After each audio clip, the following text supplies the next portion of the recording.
Hey, what's going on? Today I had a question when someone asked me, why does my back hurt while I'm doing the push-up? And typically the reason is because the person who's doing the push-up does not have the core stability and strength to keep their spine in a neutral position and upright. So let me kind of show you what I mean. When we're doing a push-up, we're lifting typically about 70% of our weight on the ground when we do the push-up. And so when we do the push-up, if we can't keep the integrity of the position and we can't do 70% of our weight, what's going to happen is we're going to sag to compensate so that it takes a percentage of our weight off the upper body.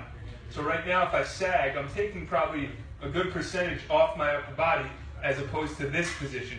Just doing that motion, I just felt my spine kind of crack a little bit on the way up. So this position is where it's supposed to be in, shoulders rolled back, abs nice and tight, squeezing the glutes, and then straight up and down.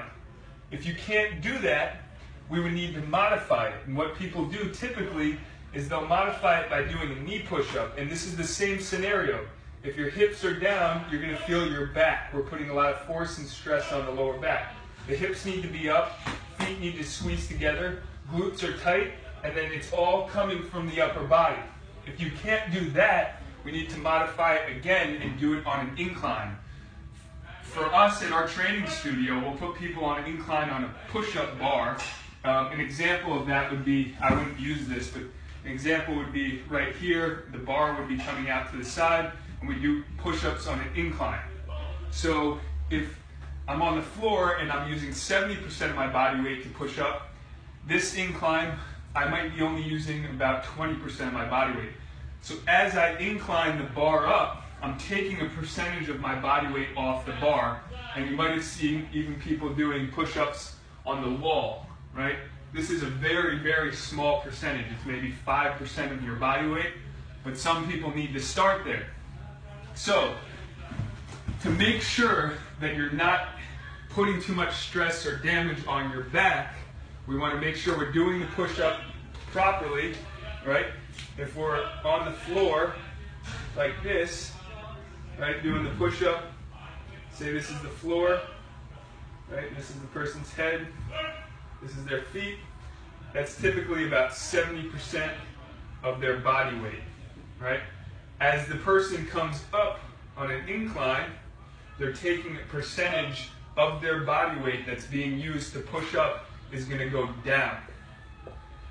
So this pelvis has to be in neutral position, your core has to be tight, you have to have the core integrity to do it properly so that you're not compensating, putting stress on your lower back, creating more damage or micro trauma to the lower back area.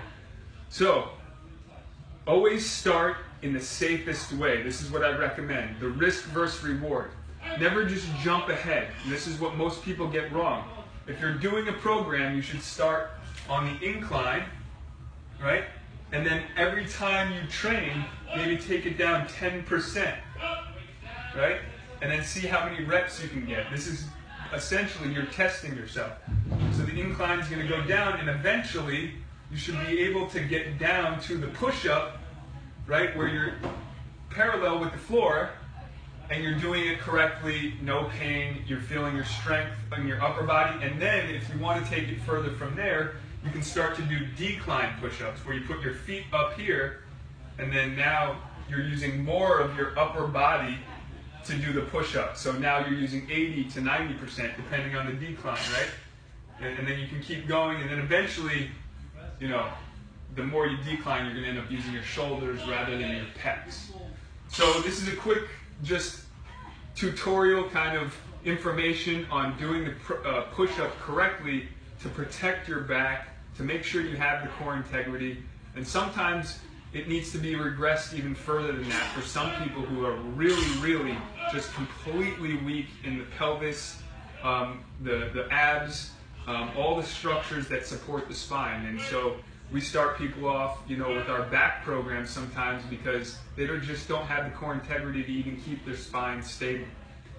So I hope you enjoyed this. Leave a comment below if you think this was helpful. Have a good day.